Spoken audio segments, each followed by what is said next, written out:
The Red Bull RB17 here could be the fastest car ever around a racetrack, and we're going to see it finished in 2026. But there's going to be so many more incredible new cars coming throughout the year, so sit back, relax, and let's preview what's incoming. Coming up, we'll show you everything from 2,000 horsepower hypercars to 1,000 horsepower hypercars, plus $20,000 pickup trucks, brands being brought back from the dead, brands you've never heard of, a whole host of restomods, and even a hot hatch. 2026 is looking like it'll be quite a year. Up first is a supercar we'll drive in just a few weeks' time, the Ferrari 849 Testarossa. Controversial retro-inspired looks, controversial retro-inspired name too, but there's no denying a 1,000 horsepower Ferrari still has appeal. This is the Ferrari 849 Testarossa, the replacement for the SF90, and it has got a lot going on. We're here at Ferrari's not-so-secret unveil and haven't got much time, so I better get on with it. At launch we have this standard 849 Testarossa and then the 849 with the Assetto Fiorano package, plus the Spider. But what about the name? Well, 849 refers to 8 cylinders and 490 cc's per cylinder with one of the zeros knocked off, which doesn't make that much sense. But the Testarossa part comes from, back in the mid-50s, a Ferrari engineer that was working on the 500 TR got some spare red paint and painted the cam covers crackle coat red, hence Testarossa, or Redhead. And then later in 1984 we got the side strakes and Miami Vice Testarossa, which became famous and became part of everyone's childhood. Well, this car is supposed to be forward-looking, like the 1984 Testarossa, but also have the most powerful engine in Ferrari's range, like the original race car. Hence, 849 Testarossa. Does that explain it? It's an iconic nameplate and sounds a lot better than SF90 Facelift, or SF90 Evo or whatever. But now it's being used for this, a second generation plug-in hybrid supercar with a twin-turbo V8 and 3 electric motors, putting out a total of 1,036 brake horsepower or 1,050 CV in Italian. So let's have a look at that new skin. What it has got is quite a lot of character. Now, I thought the SF90 was a little bit mid, but the new car has a lot of things going on. Now, this one is actually the optional Assetto Fiorano package, but I'll explain that later. First of all, it's got this big black mask, which is the same as a lot of Ferrari contemporary cars at the moment, which makes it look kind of aggressive, but it's got shades of F80. I'm seeing Daytona. It's got a very tiered front end, so there's 2 very definite steps, including these little flicks which push air around the front wheel arches. It's got a lot of air at the front, which all runs through the back of the car, and as you move down it, it's got a weird kind of F80 vibe.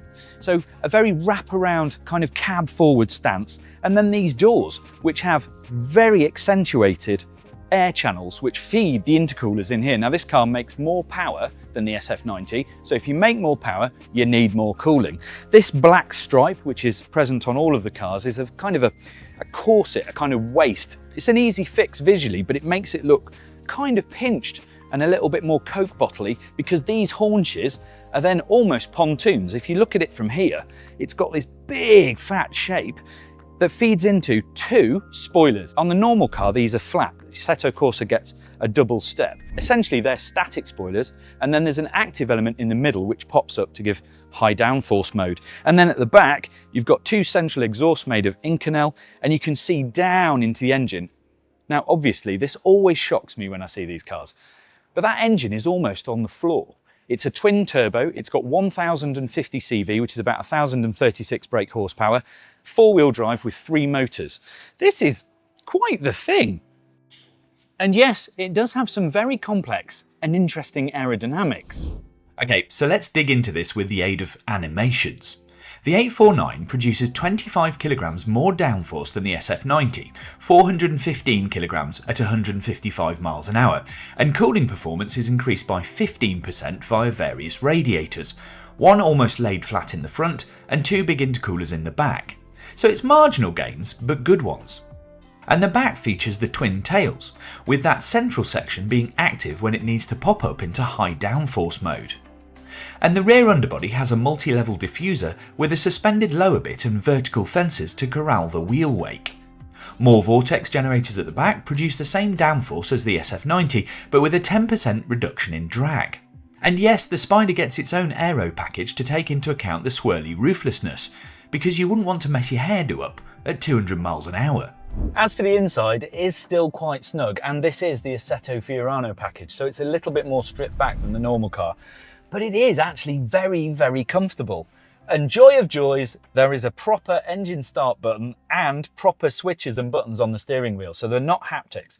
There are haptics either side of the binnacle here, which seem to work pretty well, and then this kind of wraparound arrangement, which makes it feel much more like a cockpit. And when that door's shut, you get the same thing on the passenger side. Lots of carbon fibre, as you might expect, but interestingly, they've done a lot of stuff in this car to make it feel more visceral. Apparently, the brake pedal has a lot more feel, and there's a lot better amalgamation of the brake regen and the actual braking force, and it is louder at all speeds, especially at the top end, and there's vibration and a tag through the gear shifting strategy. So this thing apparently is more visceral than ever before. In fact, there is a bit more space than before thanks to slimmer door bottoms and adjacent bits, plus a slightly bigger glove box. And the so-called sails that frame the driving position and passenger feel nicely snug. And there's the F80 inspired gate that kind of floats on the wheel side. All in all, it's racy but usable. A cockpit that feels more edited than before, a bit more elegant. So one of the criticisms of the old SF90 was that it wasn't massively practical for touring. So is this one much more practical? No. Ah yes, the drivetrain. Good news, it's got more power. But it is essentially the same setup as the SF90. So there's a 4-litre twin-turbo V8 with bigger turbos and 3 electric motors. One that goes at the back to drive the rear wheels and 2 at the front to give 4-wheel drive and torque vectoring capabilities. Not that the SF90 really needed more power, but here we are. With a combined output of 986 brake horsepower and 590 pounds-feet of torque just from the engine, the SF90 wasn't weak. But the 849 ups the ante. It does have 1050 CV or 1036 brake horsepower, which is about 50 more than the old car. How's it done it? Lots of small tweaks and bigger turbos in essence. So it's got a new cylinder head to go with the bigger blowers, low friction bearings from the F80, a different block, intake plenums, valve train and fuel rail. Oh, and titanium fastenings and bits nicked from the 296 GT3 to make sure it actually doesn't weigh any more than an SF90. And all that extra cooling performance from the aerodynamic tweaks means that it can actually make use of it all.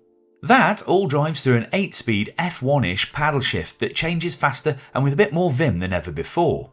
And all of that does mean it's quite fast. Easily over 200 miles an hour, though Ferrari says it's more than 205. 0 to 62 miles an hour in 2.25 seconds, 0 to 124 in 6.3. And yes, you can still drive it around on pure EV mode, giving about 25 kilometers of pure EV range because it's a plug-in hybrid. So it just uses the front motors in that mode, which means it's a front-wheel drive Ferrari supercar. But how does it handle more than 1,000 brake horsepower without being completely undrivable? Well, that's down to complex electronics. Deep breath. This thing has side slip control version 9, advanced traction control to go with the EDIF, SCM, FDE 2.0, EPS, ABS Evo and 5. Now 5 is the really interesting bit because it's an estimation system that can model dynamic behaviour in real time. But all this electronic help is probably the only way you can manage more than 1,000 brake horsepower in a road car that's still even vaguely drivable day to day. As with the last car, over about 130 miles an hour it becomes rear-wheel drive only. It's also got an entirely new braking system versus the SF90, massive carbon ceramics that have their own rather nifty aero to make sure that they stay at the correct operating temperature. And there's a dedicated intake integrated into the car's flank for cooling the rear brakes. It's the biggest brake setup this side of an F80, so it should stop. If you want the fastest version, then you'll need the Assetto Fiorano just like the SF90, something you have to spec from build rather than options package.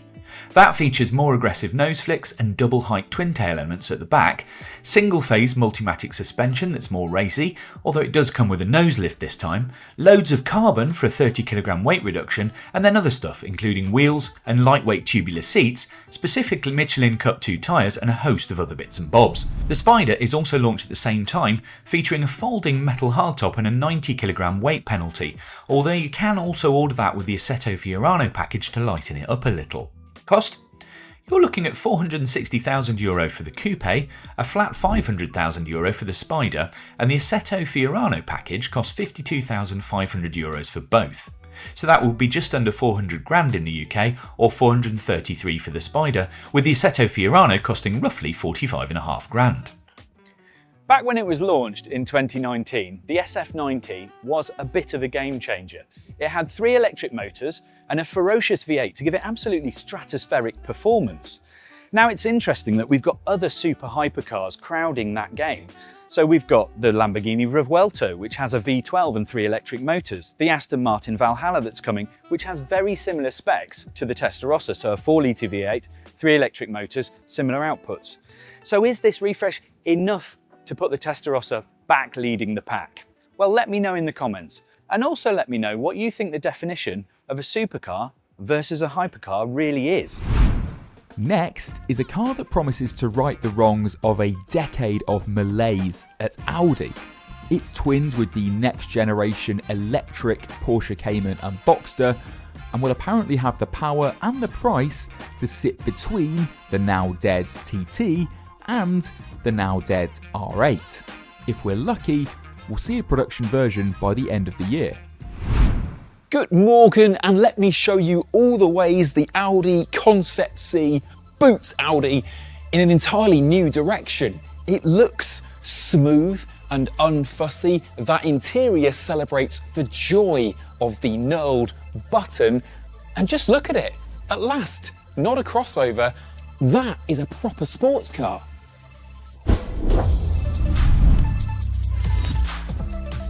So, is this the new TT? A baby R8? And what does it tell us about the way that next-gen Audis are going to look, taste, feel and smell? Well, we're going to get into all that, have a good look round it, get inside, get the roof off, and have a think about where this fits in with that new electric Porsche Cayenne. This car is actually called the Concept C, and it has 2 jobs. One is to show us that Audi is serious about making a sporty car again, because although no one really noticed, you can't buy a 2-door coupe or soft top from Audi anymore. As of right now, the TT, A3 Cabrio, A5 Coupe and Cabrio, and the wonderful R8 are all dead. The Concept C's second job is to preview hints of how all next-gen Audis will look, or the electric ones anyway, and that's not a moment too soon. Audi design has been in a rut for a while now. Grills get scarier, doors creasier, and light bars get fatter. But apart from the e-tron GT, when was the last time you saw a new Audi and thought, they've been kind of brave? Well, about 10 seconds ago when you clapped eyes on this. So think of the Concept C like a sign in the window of your local restaurant saying they've got a new head chef. Says come in, try a complimentary cocktail, have a go on the new menu, and then come back and bring all your friends. Unusually for a concept car, this one actually drives. All the doors open, the roof comes down, and even the buttons and screens all work. We'll have a look at all that in a moment, but first here's all the retro nods and the new thinking on the outside. Beginning with a very slender front grille motif, which is actually more of a window for the radar and all the sensors to look through.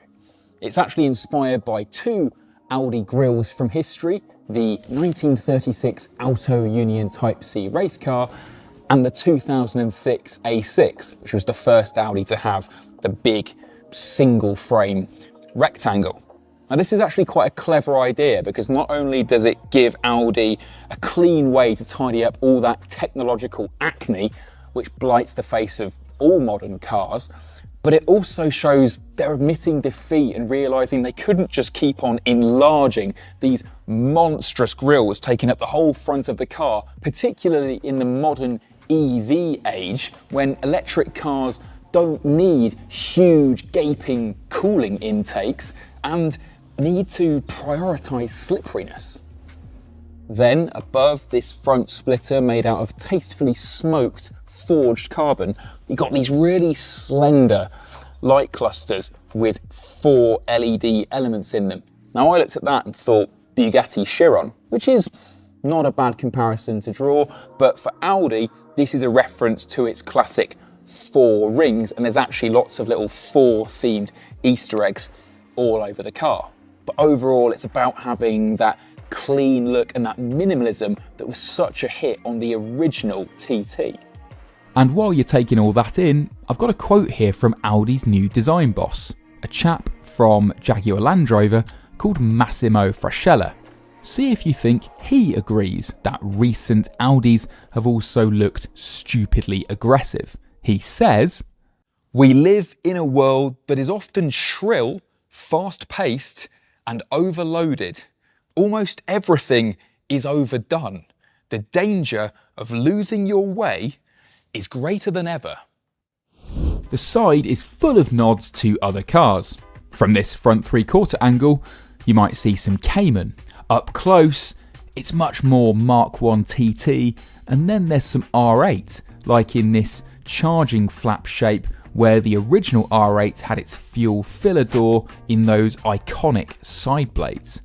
Well, iconic for Audi geeks anyway, who will also love this 6-spoke Avus wheel design from the 90s, which has been resurrected but also kind of exploded. They've made it all 3D and added these aero faces around the edge, but normal Michelin road tyres, normal door mirrors, not cameras, and even completely standard windscreen wipers.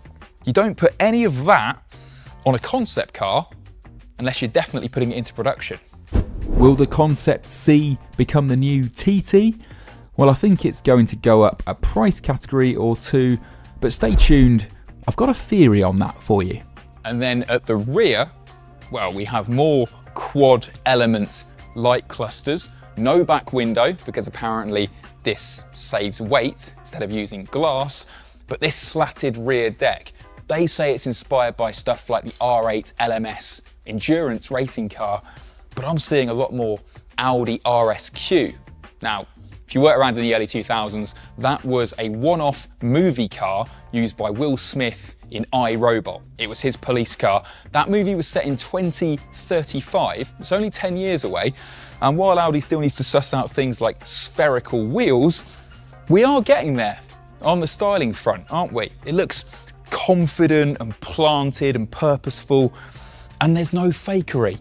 All that recent Audi nonsense with too much fake mesh and Audi's recent addiction to fake exhausts is gone. The designers say it's not a reaction to all that, merely an expression of new principles. But they would say that, wouldn't they? Just like if they were bored of hearing how we're all fed up with massive touchscreens and plasticky touch-sensitive buttons, they'd throw all of those things away and build us a new analog interior bristling with aluminium. What, like this? What I'm sitting in here is an apology letter to everyone who was annoyed about recent Audis having a plastic badge in the middle of their oblong steering wheel and touch-sensitive buttons and massive touchscreens. That's all gone and, well, apology accepted.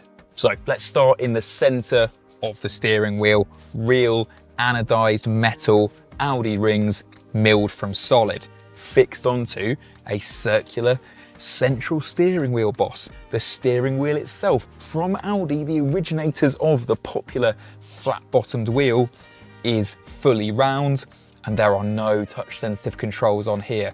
Everything is knurled and anodized aluminium with, I know you can't feel this, but take my word for it, the classic Audi click. There are 4 slots in the air conditioning vents here because of the whole 4 theme, and that's worked by these HVAC controls here that peek through this translucent horizontal panel. Now, yeah, I'd like it if these were physical, tactile controls too, but Audi's trying something. They call it Shy Tech, as in shy technology, not tech, which is what it is. But they've kind of learned their lesson again down here, because we go back to knurled metal controls. Rotate this one to change the driving mode. This one puts the roof up and down. This one, how James Bond is that, retracts for what I guess one day will be cup holders or wireless phone charging. And then this is my absolute favorite, because if you're looking around thinking, wow, they've really used the tactic from the old TT and selfishly just given the driver the screen, they haven't. Touch here and look at that. After all, you've got to have Apple CarPlay and Android Auto. You've got to have all this functionality that I guess we all demand in modern cars, but if you don't want it all the time, if like in the old A3 and the old Q7, you want to fold that away at night so you're less dazzled, you're less bombarded by screens, which is kind of everyday life, isn't it? You can finish swiping and put it away. How long until you get bored of that? I think it'll take a while. Back to the interior for one more Easter egg in a moment. By now, you might want one of these Concept Cs, so the question is, where's Audi going to get a sports car platform from? Let's just speculate that underneath this is the endlessly delayed electric Porsche Boxster. It wouldn't exactly be the first time Audi borrowed someone else's sporty bits to zhuzh up its own showroom. And while making an EV sports car causes a philosophical crisis for Porsche, it makes more sense for Audi, which, let's face it, has always sold more cars because of their design than how they drive. I've heard this car is 95% the real thing that will be on sale in 2027 before the electric Boxster or Cayman.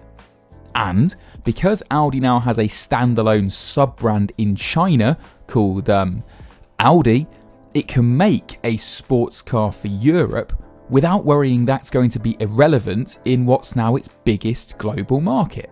So whatever it's called, this car has the potential to be a massive trendsetter for Audi, to make a whole new generation take them seriously again as a design leader and even a sports car maker, which is what the original TT and R8 did. What's it going to weigh or cost? We'll find out another day. Keep your fingers crossed for low, sensible numbers. And now here's one more cabin treat. So a while ago, a big car interior design trend was deleting leather and having a wool interior as part of this whole vegan movement, which the Range Rover Velar really got into. And Audi's brought it back, as you can see here, but it's not just about the look and the environmental sustainability. It's also, like this whole car, about being minimalist and having a hidden function. So German. So, because this isn't leather, because this is a wool weave, the seat ventilation, if a future production car was to have it, could breathe straight through the fabric. And you don't need a speaker grille in the doors. Have you noticed that? This car would have a radio and a hi-fi, but the sound would simply come straight through the wool. So here we have an Audi with less grille on the outside and no grille at all on the inside. Really is a bit of a revolution. Look, I know it's a concept car and we've had our hearts broken by the promises they've made before. I know it's electric and we'd prefer it if it had the old R8's naturally aspirated V8 open gate manual gearbox. Yeah, me too. But this is the best looking Audi for a decade. It's the best looking Audi interior I've seen since the last TT, and for a brand that's about to plunge headlong into the mad world of Formula One and needs credit with us, the enthusiasts, it's working. I'm feeling a strange sensation I'm not used to when I'm near a new Audi. It's called desire. So Audi has done all the hard work with the Concept C. The looks, the interior, the tech, the sort of sporty intent, it's all there now. This is one massive promise that they can't afford to break. From sensible sports cars to sublime supercars, and Gordon Murray revealed not one but two new objects of unobtainium in 2025.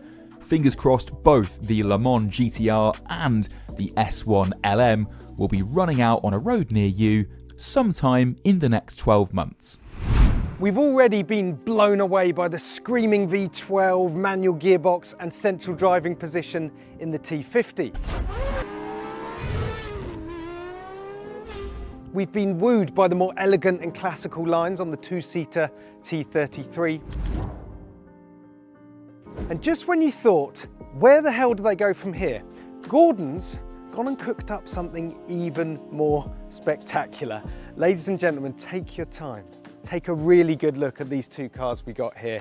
The GMSV Le Mans GTR and S1 LM.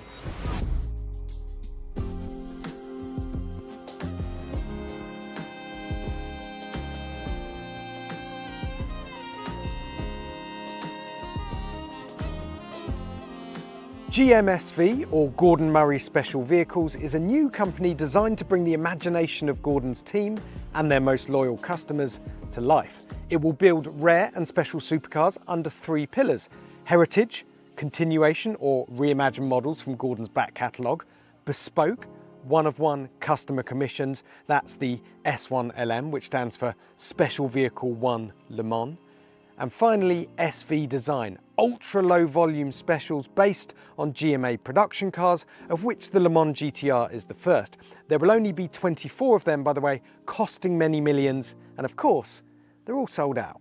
The clue's in the name for this one. The inspiration for it comes from Gordon's love of long-tail race cars. His car, of course, the long-tail F1 GTR that was built for the 1997 season. They built 10 race cars of that and 3 road cars, but also he takes inspiration from elsewhere, from other legendary long-tails like the Alfa Tipo 33.3 and the Porsche 917.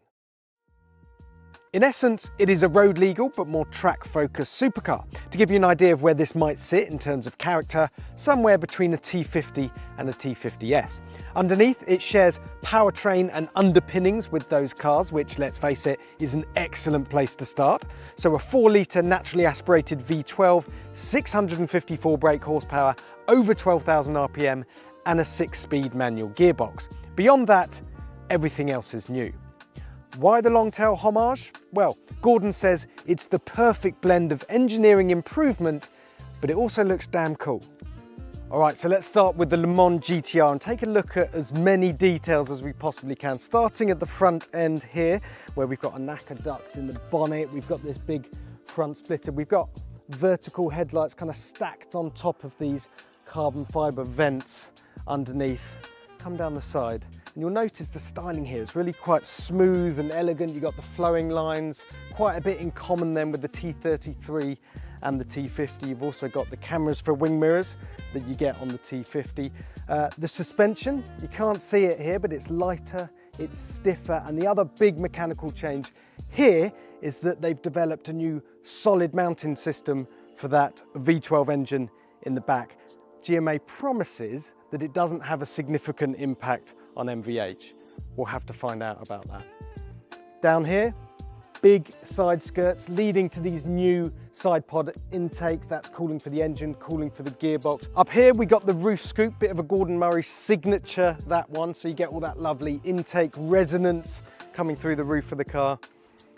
And come around the back, because this is where it gets really spectacular. This enormous full width carbon fiber rear wing, and notably no fan like you get on the T50 and T50S, but that's because you've got this elongated rear, this long tail, and what that does is allows the top surface to have enough space to drop right down and meet the rising undersurface from that diffuser, which lets all the air flow off the back and create that downforce and all that aerodynamic efficiency. You've also got 2 very large exhaust pipes down here. Now, I would like to show you the interior of this car, but it is a model at this stage. We do have some renderings though, so if you'd like to flash them up on the screen now. The idea with the interior is that it's more focused, it's more stripped out. The focus is on lightweight. I tell you what, the 24 people that get to drive around in this thing on the road, well, there's some lucky so-and-sos, aren't they? But get this, there is an even rarer new GMSV car, and it's parked over there. Now, before we show you the S1LM, a history lesson. Gordon Murray never designed the F1 to go racing, but a few wealthy customers convinced him and McLaren boss Ron Dennis otherwise. Time only allowed for minimal modifications to be made, but the F1 GTR duly romped home 1st, 3rd, 4th and 5th on its debut at the 1995 24 Hours of Le Mans, and a legend was born. To celebrate, McLaren created 5 GTR aping LM road cars, but with the added bonus of a more powerful V12 than was in either the race car or the standard road car. Over the years, other F1 road cars have been treated to the look-alike high downforce kit, while a special few also got the unrestricted race engine. Cars like this one, which rather looks like the source of inspiration for the modern day homage. Yep, this is the new GMSV S1 LM. Only 5 will ever be built, all going to the same customer who has a healthy obsession with Gordon's 1995 Le Mans winning F1 GTR and worked with the GMA team and his own designer to create a road legal modern interpretation of his all-time hero. It also commemorates 30 years since that Le Mans win. Again, the basis here is a blend of T50 and T50S, so we've got a 3-seater layout, we've got a 6-speed manual gearbox, but the engine is even more special. It's been back to Cosworth for some fettling, and it's now been enlarged to 4.3 litres, but it's not just been bored out, it's got lighter internals too, so it still revs to over 12,000 RPM, but now produces over 700 horsepower. Imagine what that's going to sound like.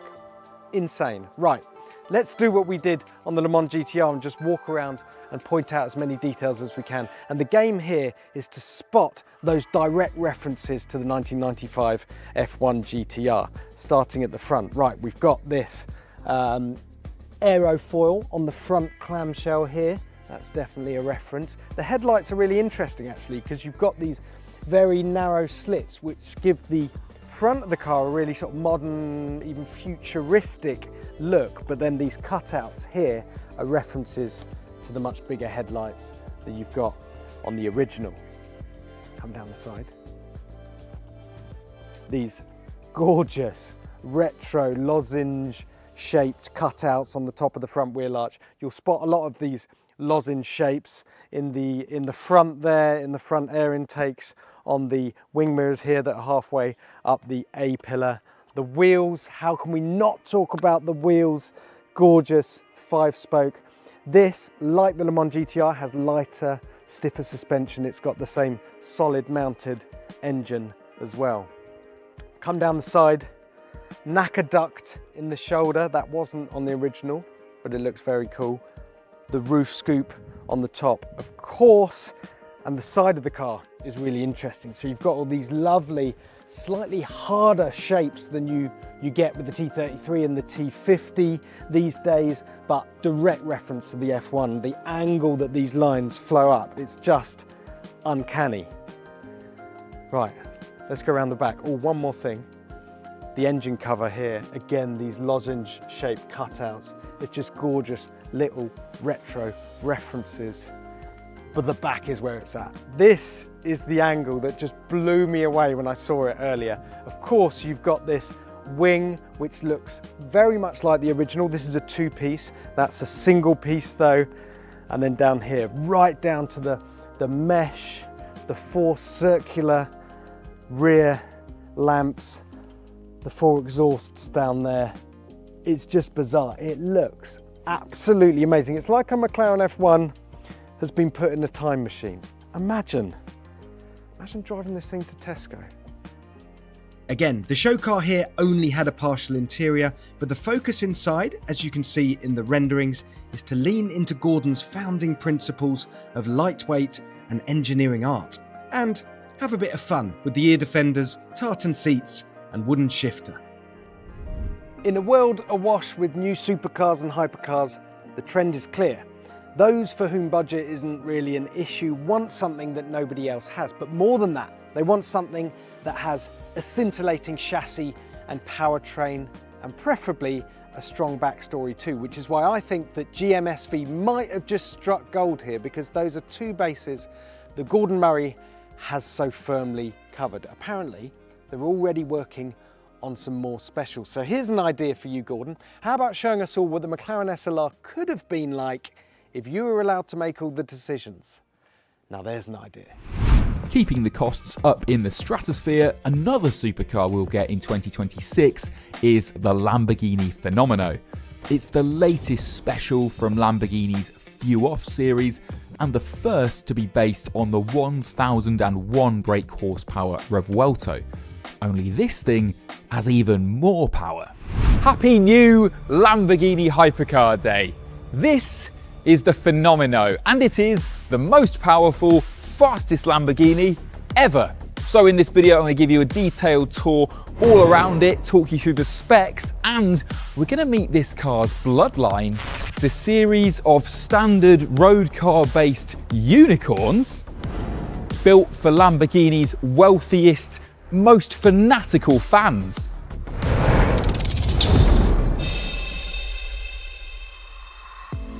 Right then, the Fenomeno. And yes, it is Fenomeno, not Phenomena, because this is named after a bull, not a cow, so it has to be the masculine translation. We're seeing this car so early here in Lamborghini's Centro Stile design studio deep within the factory that this isn't even a real car, this is a model, as you can see by the very tinted glass that's not glass, the fake brakes, yeah, the grills aren't see-through, but we can have a good look round it. It's so new. Look, it doesn't even have a proper badge which will one day say Fenomeno. Now, Lamborghini calls these special projects few offs. They're actually only going to build 30 of these and then sell 29. One of them will be kept right here at the Lamborghini factory and live in its museum. Now, this car is based on a Revuelto. They make no secret of that. It's got the same tub, it's got the same glass, and it has most of the same powertrain. But I was amazed how much this car isn't just a straight up rebody, unlike the very first car that started the few off lineage. And that story starts here in 2007 with the Reventon, or Rebenton, if we're doing proper pronunciation. I'll try my best for you today. So based on a Murcielago LP640, but tuned up to 650 horsepower from the V12, but it's all about this bodywork, isn't it? Inspired by stealth fighter aircraft like the F-22 Raptor. It's even got the stealth paint and lots more military chic aerospace inspired upgrades like heat-proofed LED taillights, and the instruments inside were restyled to look like a fighter jet's head-up display. Now, at the time when they were going to build 20 of these, they didn't know if they'd manage to sell 20 for 850 grand. It was 4 times what a standard Murcielago cost. Were they all going to sell? Yes, easily. So easily, in fact, that when they decided to take the roof off and do a Reventon Roadster with 670 horsepower, they doubled the price, and all 15 of those sold out as well.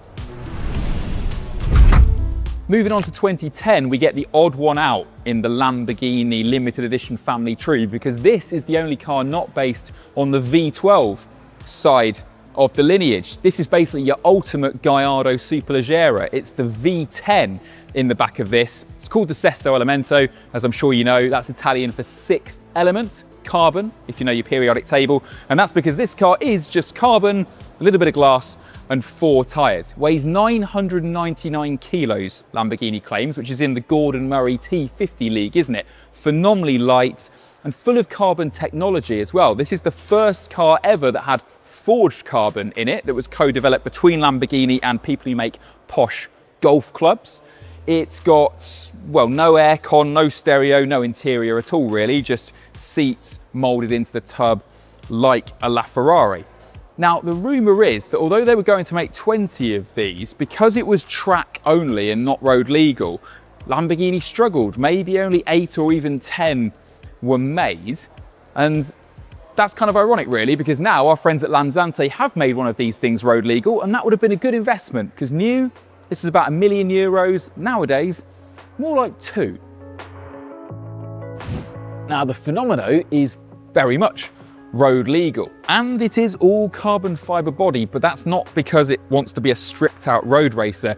It's actually to offset the extra weight of its bigger battery. Same size physically as the Revuelto's battery, but with twice the capacity, and that means they've been able to juice up the motors to give it that Lamborghini record-breaking performance. The 6.5 litre naturally aspirated V12 has only gained 10 horsepower, with Lamborghini engineers admitting it's been tricky to manage that in an engine that already revs to 9,500 RPM and has to comply with worldwide emissions rules. It's actually the electric half that's doing more of the heavy lifting. The 3 electric motors generate a combined 242 brake horsepower, 50 more than the Revuelto's hybrid system, and that's been unlocked with that new battery, which is the same size but slightly heavier than the Revuelto's because it offers up twice the capacity. That's how fast battery tech is evolving at Lamborghini. So, your 1065 brake horsepower Fenomeno beats the 1001 bhp Revuelto off the line, doing 0 to 62 miles an hour in 2.4 seconds and 0 to 124 in 6.7 seconds if you spec the super sticky optional track day tyres. Top speed is still claimed at over 217 miles an hour.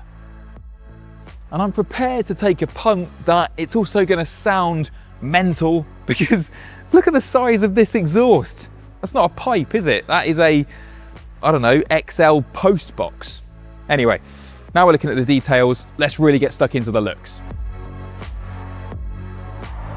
You have an active rear wing with 1, 2, 3 positions. This is the fully laid down long tail position, and then it will come up twice for ever more downforce. You get 30% more downforce on this than in a Revuelto. Round the back, I like this. I like how purposeful, dark, motorsporty it is. There's almost no body colour paintwork here at all. It's all just raw carbon. And vertical tail lights, bit of a departure for Lamborghini, interesting. Then down here, they've done the same thing as the Temerario. There is just no mudguard, no tyre cover at all back there. I have no idea how it's legal. It looks awesome, but do not follow this. You will need a respray and a new windscreen. Then, of course, if you've got the most powerful V12 in Lamborghini history, you should showcase it, and they have. There is no glass over the engine cover. That's quite Bugatti. You've just got this carbon spine coming down from the roof scoop, because if you're doing a fuel-off hypercar, you're going to have a roof scoop, aren't you? It adds 1,000 hypercar aura points. And coming down the side, you start to play a game of, well, spot the Lamborghini reference. Your Reborn style turbine wheels here with center locks like an Aventador SV. The general side of the car, I mean, it could only be a Lamborghini silhouette. They've nicked a bit of that from our friends, the old Countach model over here. But then this intake here is inspired by the revival of the Countach. We'll have a look at that in a moment. It's actually interesting that this, again, is not just for style. Adding this bigger battery, adding more power to the engine has played havoc with the cooling that have been designed for the Revuelto. They need so much more cooling to keep these things at the right temperature. So engine cooling's being done here. There's oil cooling and battery cooling coming out the back. And then aero is interesting because you've got this colour split. You see that? It sort of reminds me of the Aston Valkyrie, not in how extreme it is, but in how you've got this body colour up top for the sort of styled bits, and then bare carbon down below for the all business aerodynamics, which Lamborghini's actually been at longer than you might have thought. As we get into 2014, Lamborghini's really getting the hang of this, really getting into its stride, and it's got this new Aventador platform to play with, and that gets us the Veneno, or the Beneno if you prefer. Let's not get stuck on the pronunciation, because there's a funny story about this car.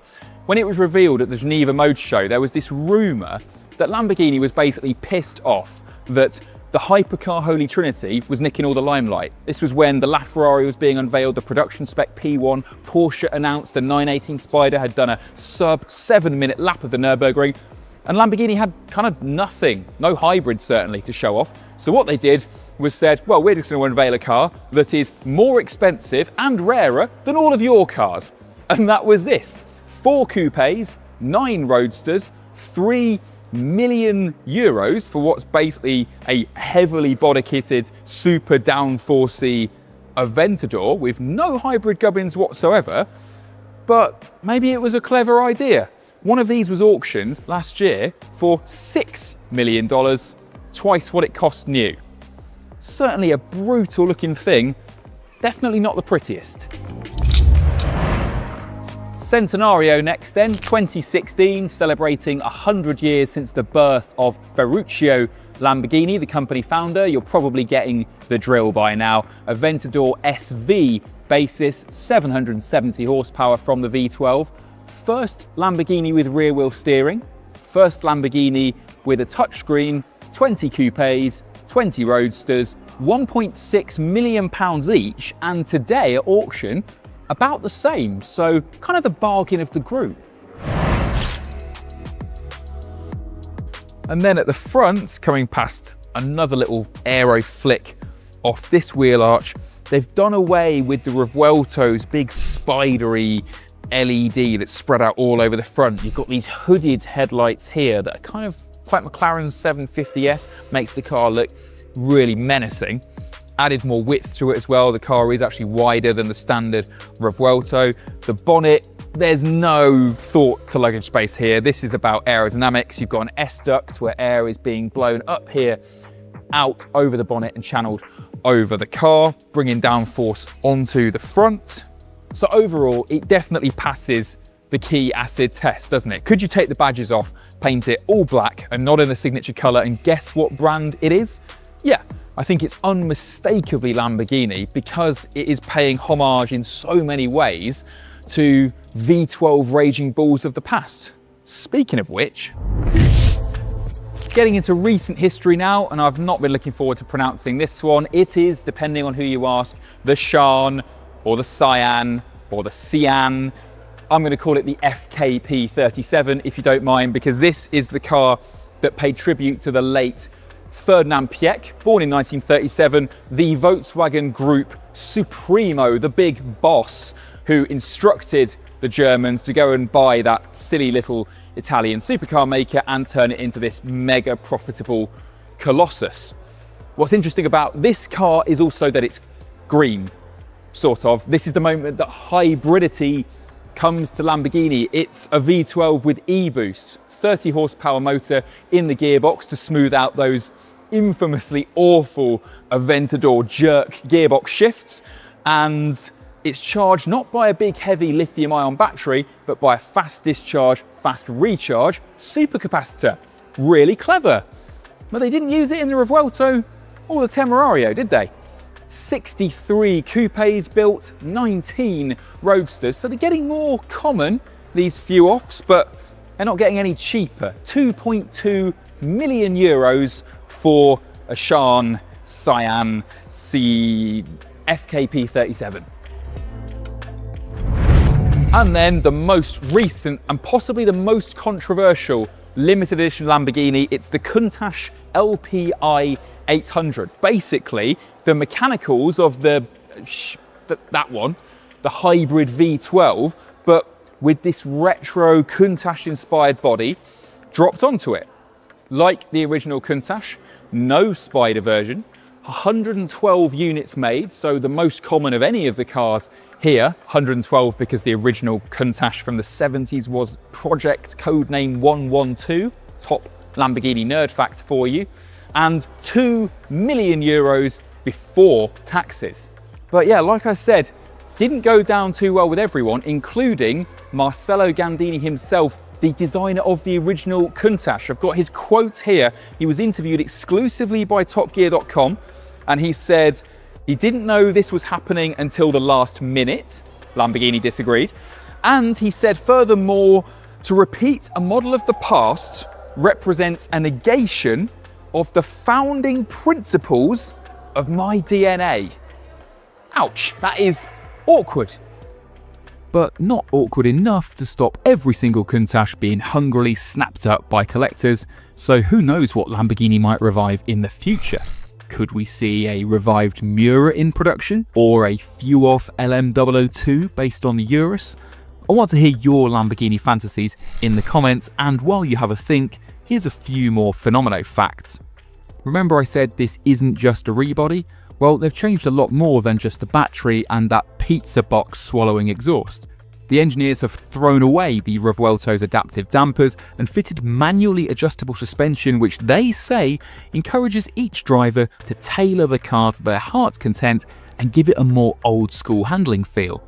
But the new brakes are completely state of the art. This will be the first Lambo ever to use CCMR next generation carbon discs with even lower wear rates and higher temperature resistance.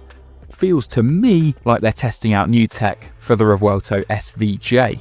What hasn't changed much is this, the Fenomeno's interior. It's very close to the donor car, but Lamborghini says the dashboard has been tweaked to look more alien. Now, I can't show you the full interior today because they're still creating it, but we do have a couple of clues. Look at this. Here is your all-carbon Fenomeno door card featuring fighter jet style window switches. Love that touch. And no limited edition lightweight Lamborghini would be complete without horrendously uncomfortable carbon bucket seats. So let me test that out for you now. Let's get in. Oh yes, that's very, very tight around the legs, and no padding in here whatsoever. That's going to make a real mess of your undercarriage when you sit on it. Yeah, just like sitting in an Aventador SVJ, you'd be more comfortable on a pile of bricks. Bang on the money.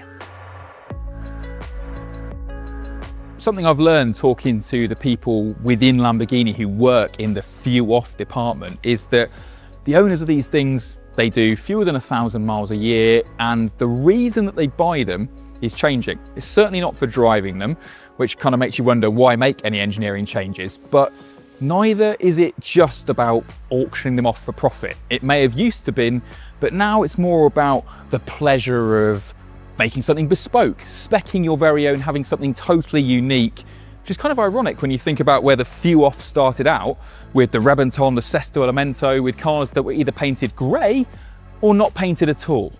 Anyway, thank you very much for watching.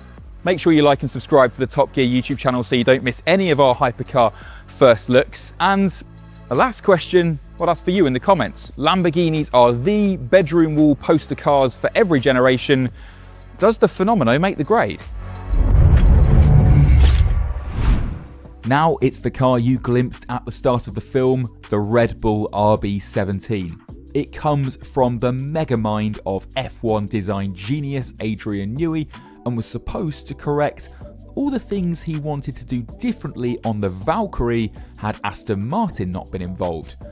In a fabulous plot twist, Newey's now at Aston Martin, so Red Bull are bringing this project to fruition largely without him.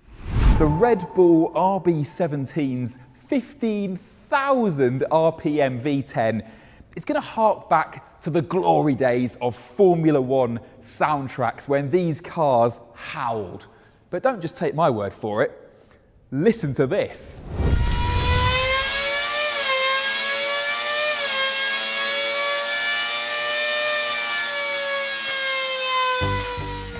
We'll be back on the engine dyno later to hear the entire V10 test procedure and speak to the boss of Cosworth about how difficult a customer Adrian Newey actually is.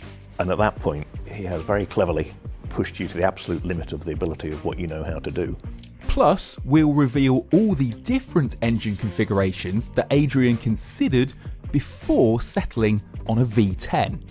We'll also give you a world exclusive first look at the RB17 in its finished form. We'll see the very first carbon chassis too, and I'll even try it out for size. Try and not mess up this very expensive model. First, come with me for an exclusive tour inside Red Bull Advanced Technologies, where the rest of the RB17 is being built, led by technical director and ex-F1 engineer Rob Gray. Okay, Rob, thank you so much for having us down to your office. It is surgically clean. How long since you moved in down here? Well, first of all, I'm welcome. You know, it's really great to have you guys here. Thank you. So we moved into this building just over 12 months ago. But this part of it, the actual production area and the prototyping area, we've only been in here since August. So yeah, it's all pretty new. Yeah, I could just hear from the angle grinder, they are still building some of it. Can you just talk us through a little bit what Red Bull Advanced Technologies does and how that differs from the other parts of Red Bull Racing that are on this campus? Yeah, sure. So Red Bull Advanced Technologies was formed in 2014 when the late founder of Red Bull, Mr. Mateschitz, came and saw everything we were doing on the F1 side and said, isn't it a shame that we don't use that engineering and all that lovely kit elsewhere? And so Red Bull Advanced Technologies was formed really with the mission of taking that technology out into the world. So here on campus, as you say, we have Red Bull F1, as in chassis F1, so that's where the cars are actually designed, built, and then the race team operate from. But then we also have our new powertrains division, and that's where we're building the engine for F1 in 2026. Okay, and then obviously we need to talk about this spaceship behind you, the RB17. Now, the important thing to know about this car is this is not something that was simply sketched by Adrian Newey and then is being sort of farmed out for some race team somewhere to build.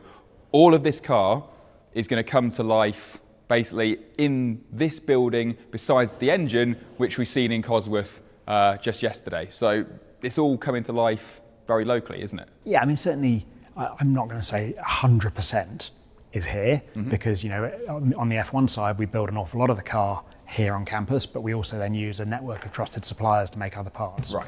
And it's very much the same principle. But the core of the car, what we call the DNA of the car, is being built here in this building.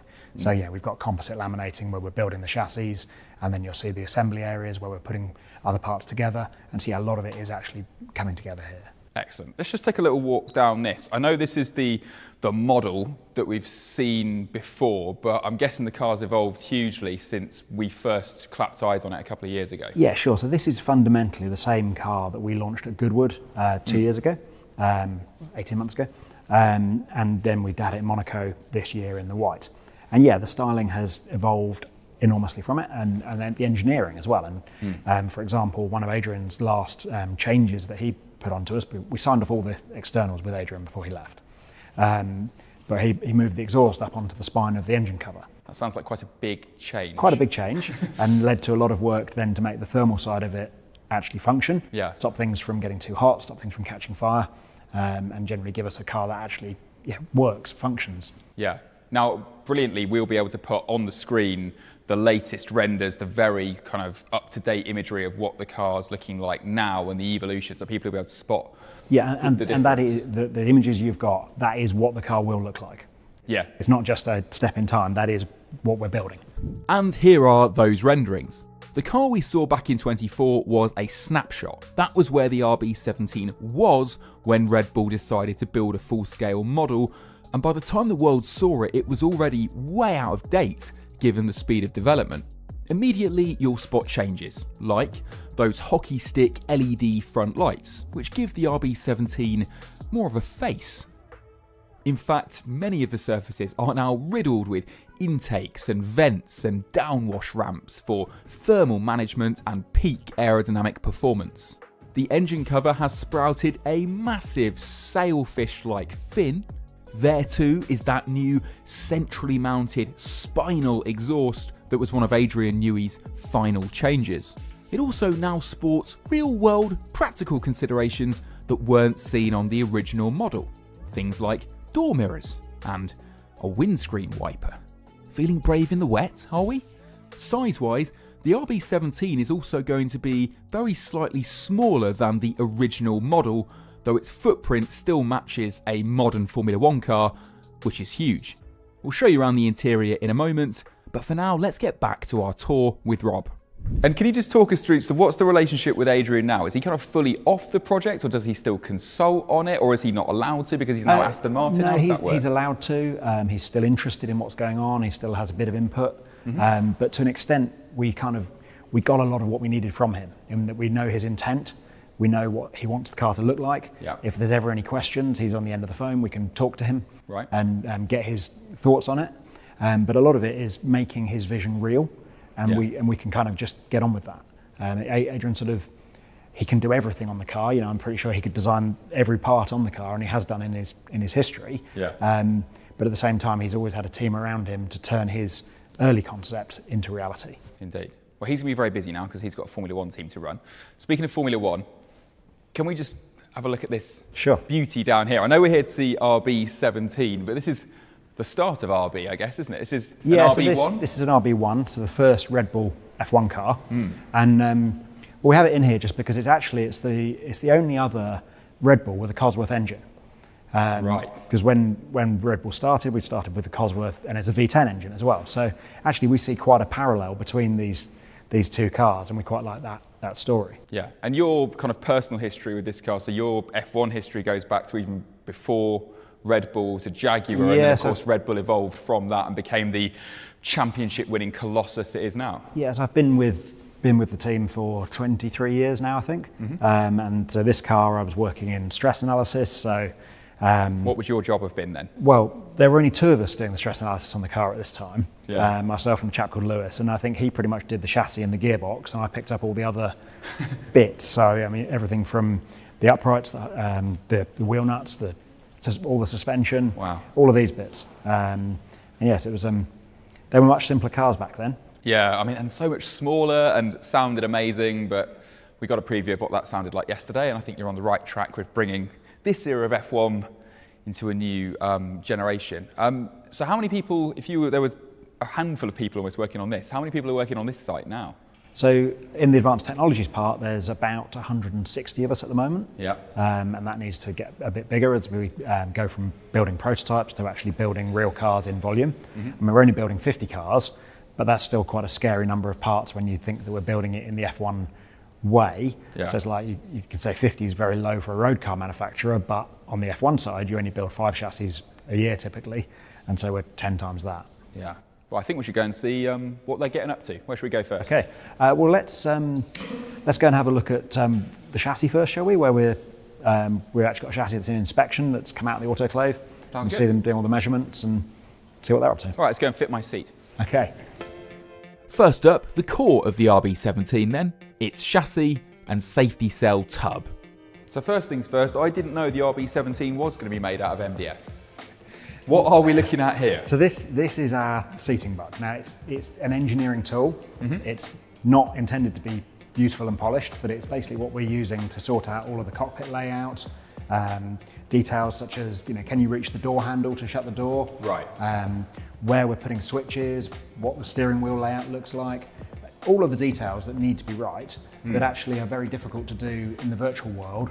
And so actually, an MDF model is the ideal tool. Oh, and it's interesting, that even in a world of VR goggles and Apple Vision Pro and all this stuff, there's just no substitute for having a one-to-one scale model and even putting in these tops of the wheel arch surfaces. So I guess you can sight, is that the visibility? That's for the vision angle. So that when you're sat in the driver's seat, what can you see? How much of the apex can you see? Of course, yeah. So less about blind spots when you park in and more about can you spot the entry to stow when you're flat out. Am I allowed to have a sit inside? Yeah, you can have a sit inside. Right, let's jump in. Now, am I allowed to stand on the seat? You are, yeah. I mean, the trick is to step into it, and so you're standing up, and then slide down. Yep, just take the steering wheel off. Okay, wheel off. Try and not mess up this very expensive model. Okay, so stand on the seat, and then simply lower self in. Slide down. That is easier than a Valkyrie, I think. Well, that's why. So we changed the way the doors open compared to Valkyrie. Yeah, you haven't got those sort of lids. You've got gull wing doors on Valkyrie, whereas these are hinged on the A-pillar, so it gives you that ability to stand on the seat. Yeah, so now I'm in here, I've got that classic... Do you want the wheel? I would love the wheel, thank you. I can feel I've got that classic Formula One prototype driving position. My backside's right down, my legs are up, and I actually feel quite cozy. Yes. They're amazingly comfortable. So what would you learn from this model? Button, position, mirrors? Everything from what can you see out the front of the car, and are we happy with that, through to where you've got the center console there. So we're mocking up the switches on the center console, making sure that you can physically see them from where you're sat, making sure that you can actually reach them, turn all the knobs and dials, and then things like where we're putting the door handles. So you can see on the door here, we've got where we're going to have handles and quick releases. Just checking that everything actually works. Really interesting as well that you've gone, it looks like, for full physical switchgear. I can't really see anything that looks like it's going to be haptic or touch sensitive in here. I guess that's a conscious there's choice. nothing that's on a touch screen. There is a screen, but the screen is information display only. Yeah, I mean, that's very Formula One. Yeah. And I wish the rest of the car industry would catch on. Hopefully they will. This structure next to me, is this for kind of crash safety? Yeah, so that's a Le Mans Hypercar spec head padding. Yeah. So it's very much the same as a Le Mans Hypercar, where you have the head padding all round, so that if you have a side impact, your head's very protected. Understood. Yeah, it's very cozy, and I could almost nod off in here, not because you're boring me, but because it's nice and comfy. But I think we should now go and see what this looks like when it's made out of carbon. Just give me sort of 20 minutes to get out. Now, in the interlude, while I clamber out, here's how that MDF buck will look when it's in a real car. Everything will be worked via tactile, physical controls that are simple to operate, even when you're wearing fireproof gloves. Handy when you're busy pulling 5G thanks to 1,700 kilograms of fan-assisted downforce. Oh, just one more question about the interior. All the Formula One guys, they have a bespoke seat fitting, don't they, where they almost sit in sort of plasticine or papier-mâché and it moulds to their backside. Does everyone who buys an RB17 get the same treatment? They will, but there will be a more generic seat that if you want to swap drivers around, you can adapt the seat to different drivers. Right. But then the owners have the option of having their own customised seat. So you will get that full bespoke F1 experience. Very cool. Right, let's go and see what this looks like when it's finished. And here we have one you literally made earlier. Yep. So this is the first RB17 tub. The first chassis, yeah, chassis 1. This is very cool. I'm impressed to see it has matching herringbone carbon weave. Is that actually for strength, or do people just expect that when they're paying 5 million quid for a car? I think it's more just expected, and it's one of those things where when it can be done without any detriment to weight or anything like that, then we'll do it just as a matter of course. I see. Now, it was fascinating that when we came in, one of your colleagues was scanning this with what looked like a giant supermarket laser. What was he doing? So he's literally scanning the surfaces, bringing them into the CAD model, so that you can compare how the reality of what we've just spent the last however many weeks making compares to what the design intent was. Right. So it's an inspection process, making sure it's all, and it's really so that you know that when you then start bolting things to it, everything's going to fit together and it's actually going to work. So all those tolerances are absolutely spot on. Looking at it here, you really get a sense of the classic Adrian Newey tightness of packaging, you know, this very pointed nose. It looks like the driver and passenger's legs will be kind of skewed together to a point. Is that right? Yeah, and the driver and passenger sit staggered. So the driver's ahead of the passenger. Right. Passenger's sort of not massively staggered, but a kind of a head length backwards. And so, yeah, your legs are poking slightly towards the centre line, but it's a small angle. Yeah, but that's an improvement, I guess, over the Aston Valkyrie, where the seats are pretty much side by side. Yeah, I mean, it feels more spacious than a Valkyrie because you're not going shoulder to shoulder with your passenger. Yeah. Because your shoulders don't overlap. Yeah. So there you go. This is the practical one.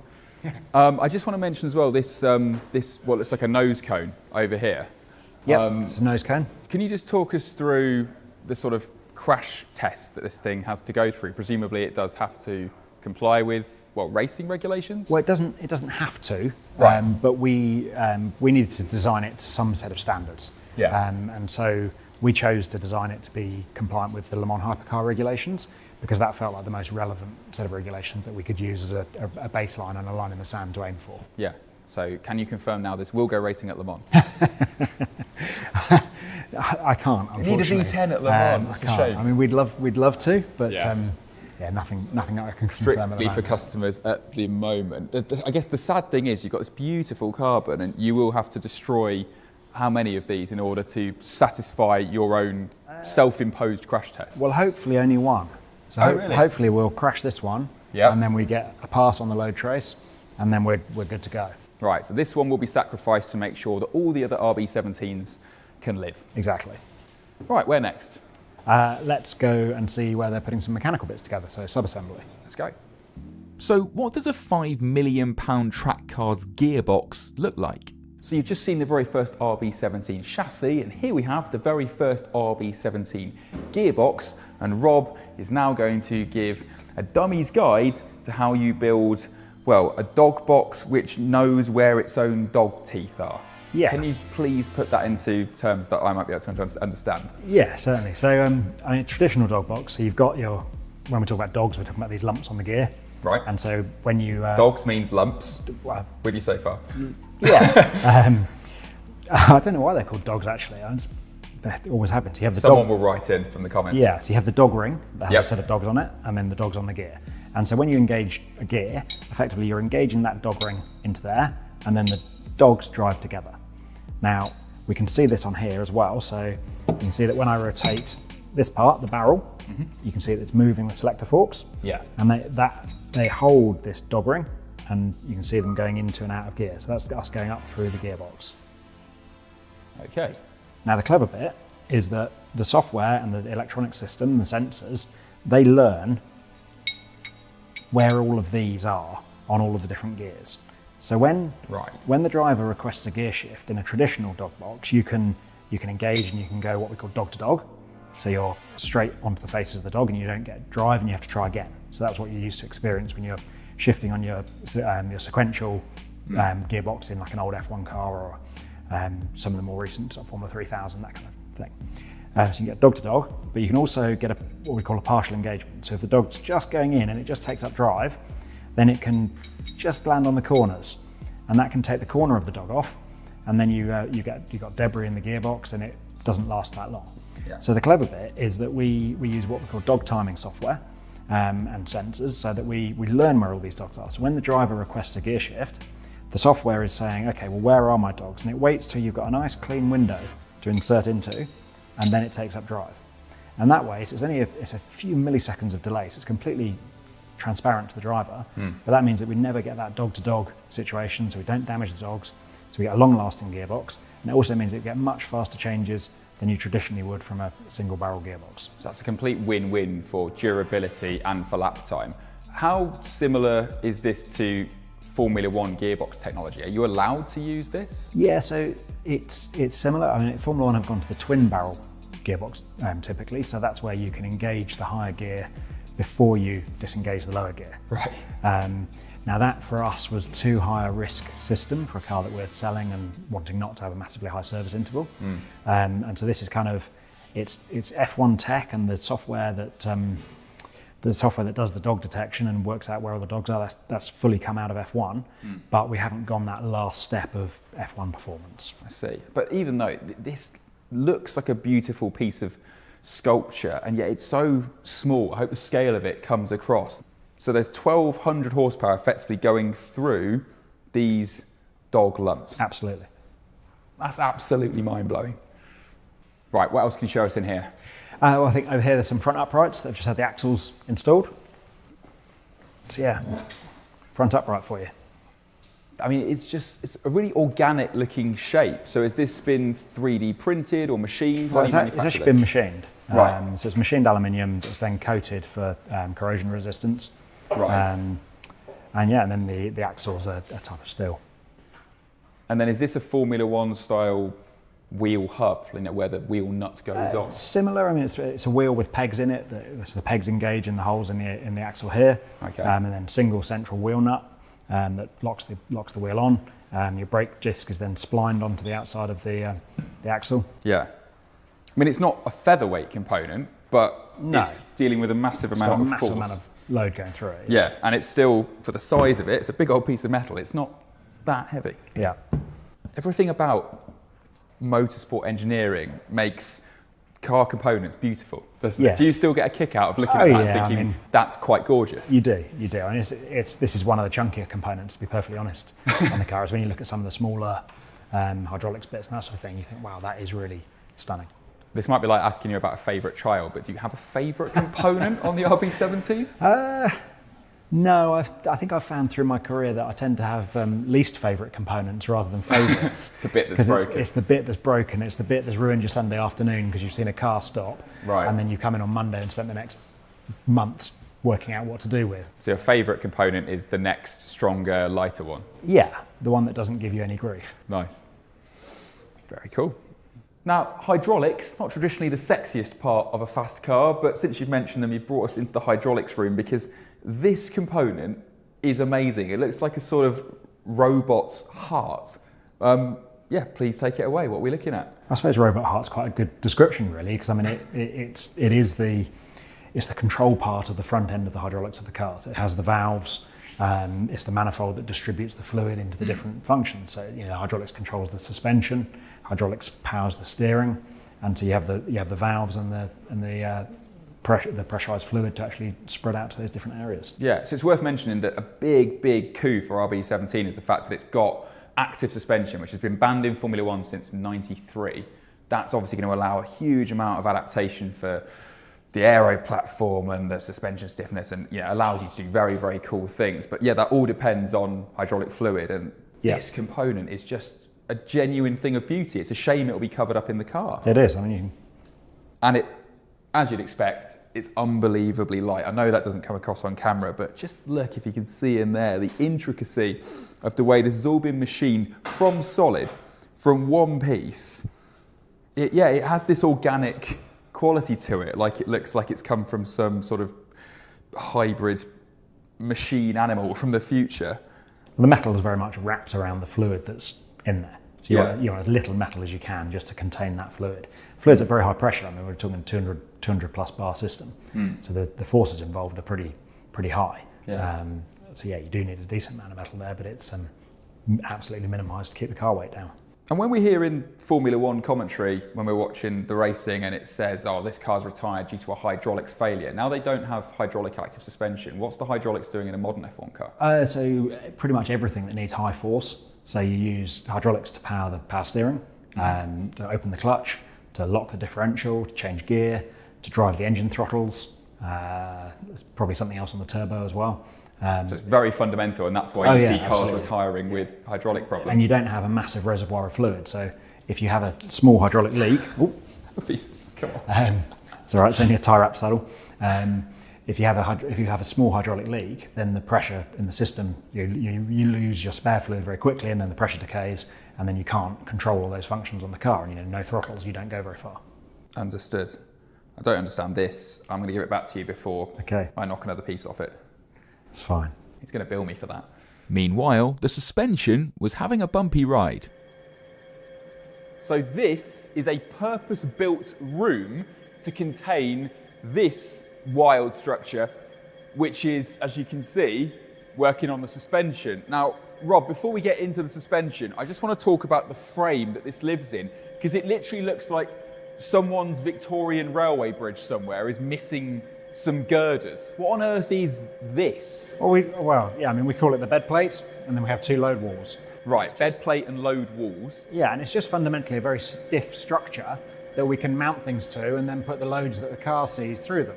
You're telling me, I mean, the thickness of these girders here beggars belief. It looks like it must weigh tens of tons. I think it does, yeah. You need that when you're talking about setting up the suspension on a car that's got to support, I guess, 1,200 kilos plus of downforce? A little bit more, 12, around that. Yeah. So what will you learn from running the dampers on here? So we're really doing a durability test. So it's basically trying to make sure everything lasts as long as we want it to, so that before we run the car, we prove out as many things as we can in the lab, like you see here with the front suspension, so that we then take a car testing that's already fundamentally reliable. Yeah. I mean, this looks to be set in the British B-Road setting at the moment, but if you wanted to, say, type in simulate a lap of Spa or Silverstone, could it do that? Yeah, so we will be able to do that, and we'll also be using this to work on the active suspension. So at the moment this is working in a fairly passive mode, but we will be using it to drive the active side of the system as well. Yeah, so we've got front suspension here. What are we looking at over there? Rear suspension over there. Makes sense. Yeah, it's so heavy duty, and I have to say, compared to some of the other stuff you showed us, the carbon, that beautiful hydraulic piece of componentry, this is kind of reassuringly heavy duty. Yeah, and I mean, at the end of the day, we don't need rig bits to be light. So yeah, it's kind of, there's no, you don't win any performance by making your rig bits all beautifully machined and very lightweight. So we try to just do it as efficiently as possible. Sure. Yeah, this is, I just can't get over this structure. And if you break something here, I can't imagine the forces that have gone through it. Wow. Okay, so gearbox dyno with no engine in here to spin the gearbox. How does this work? Yeah, so we've got effectively 3 electric motors. So one electric motor that represents the engine, the V10, Right. and then one representing each side of the car on the backs of the wheels. And so you've got the engine motor that's putting in the power, and then the other 2 motors are absorbing the power, representing the inertia of the car. Right. Have you blown anything up yet? What, recently? Or? No, I mean, we haven't had any major blow-ups on the RB17. I mean, this dyno is quite old now. We put this in probably, 15 years ago on the F1 side, and so yeah, there's been plenty of swarf generated over the years. And when will a V10 meet that lovely gearbox we saw earlier for the first time? So I think it's due to happen in January. So testing the engine in isolation at Cosworth, as we saw yesterday, and then testing the gearbox in isolation here. And you want to get them both functioning and doing everything they need to do by themselves before you then bring them together, and then you get them talking to each other. And when I say talking to each other, literally, so when you want to change gear, you want the engine to cut slightly, and so it's getting the control system and all the actuation systems on both engine and gearbox to work in harmony. Makes sense. Well, Rob, thank you so much for showing us around your office. I know it's still a work in progress, but it's been fantastic to have a look around. I just wanted to end up next to the RB17 because we know this thing is still herring its way through development. When will we next see a car running, and when, in your eyes, will it be finished? So we're building the car early next year, aiming to have it on track around sort of probably end of March, beginning of April, something like that. And then when will it be finished? Well, we're aiming to have first customer deliveries probably 12 months after that. So it's all sort of getting pretty real pretty soon. Well, hopefully we'll see a demo lap at some Formula One Grand Prix next year, maybe? Yeah, we haven't finalised plans, but we'll certainly be demoing at a range of tracks, whether it be F1 tracks or whether it be Goodwood, places like that. We'll see. I think no lap record is safe. Rob, thank you so much for your time. Thank you. Pleasure to come around and see the Red Bull space station. Thank you very much. Now it's time to detour over to Cosworth headquarters to hear the RB17's 4.5 litre, 15,000 RPM V10 on the dyno. In this dyno room, somewhere in a Northampton industrial estate, the GMA T50's V12 first screamed into life.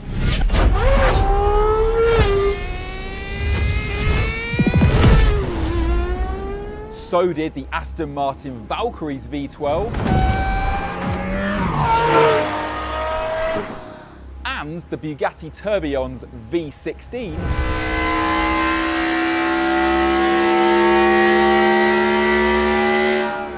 But what about an engine with 10 cylinders?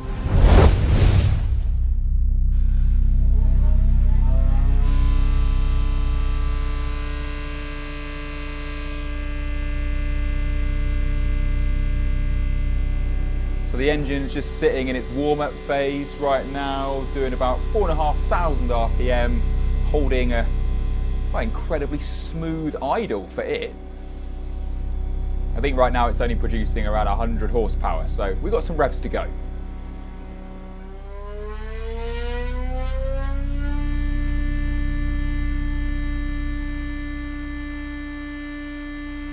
Now up to 7,000 RPM, getting a bit more of that V10 howl.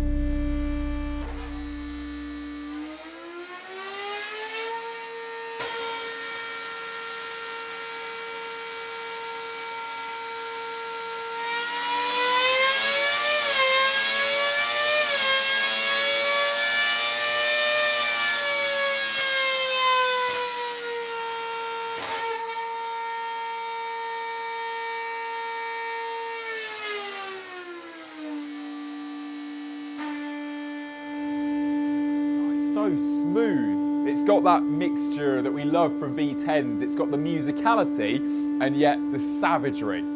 All Formula One cars should sound like that.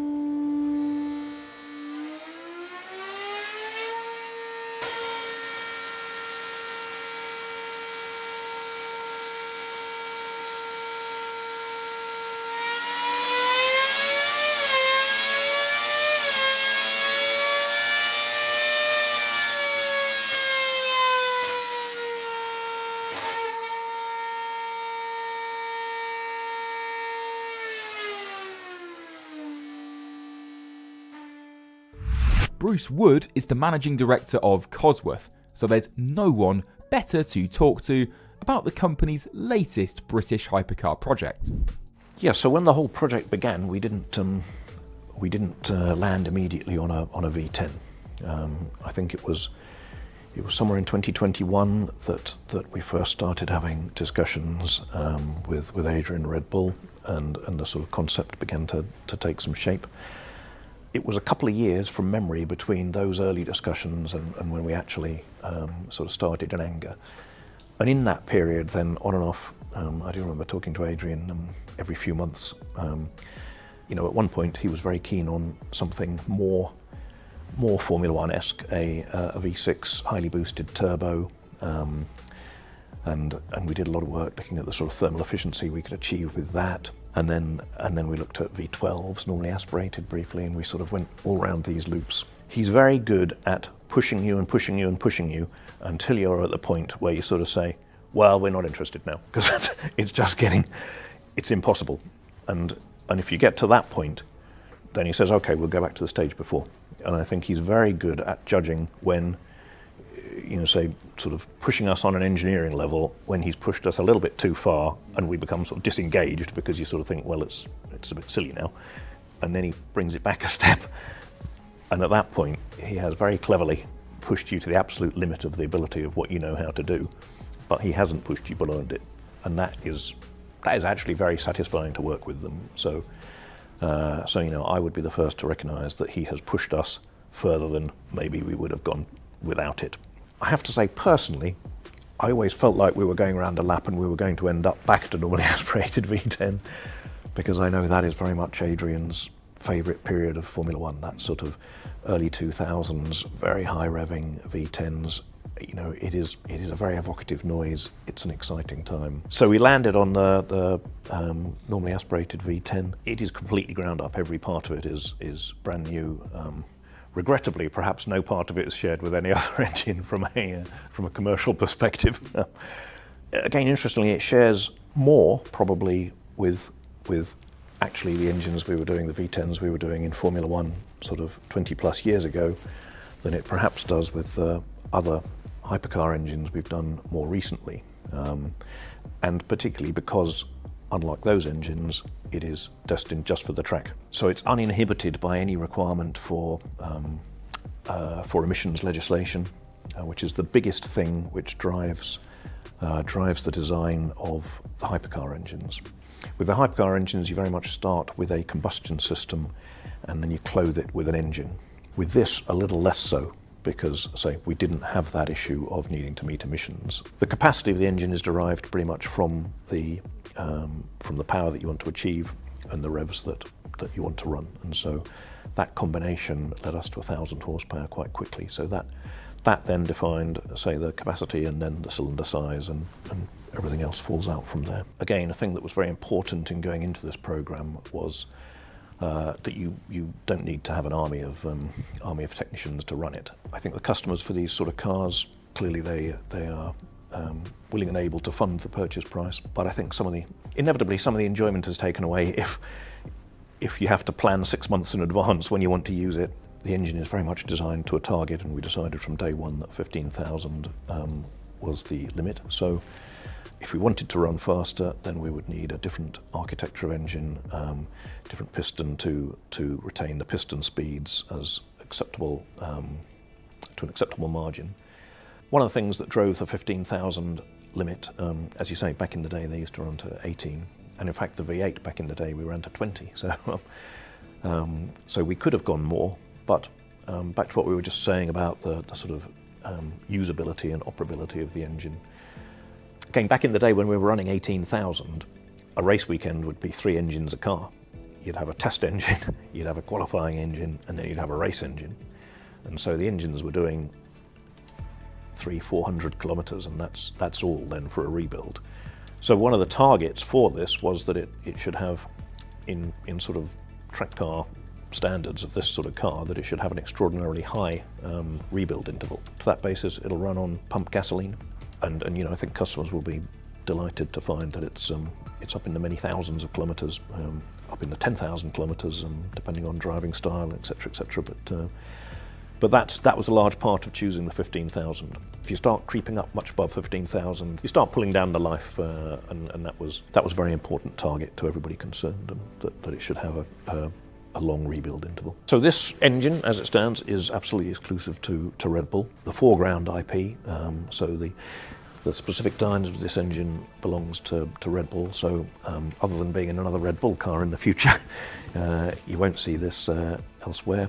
In terms of, would Cosworth ever do another V10? Well, that's within our wheelhouse if somebody wanted one, but it would be a different engine to this for sure. So, you're up to date on the RB17's progress. In the past 18 months, we've seen the first static model, we've set a lap time in Red Bull Simulator that would have put us next to Max on the grid at Silverstone, and now we've brought you the full in-depth factory tour. Cannot wait to see and hear this thing running out in the wild soon, so stay tuned.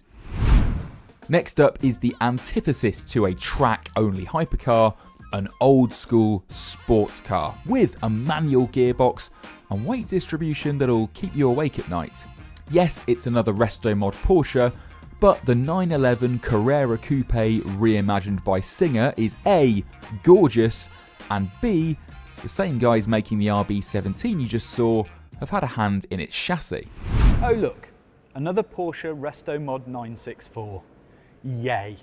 Except this one is by the leader in the game, Singer, and it looks like this.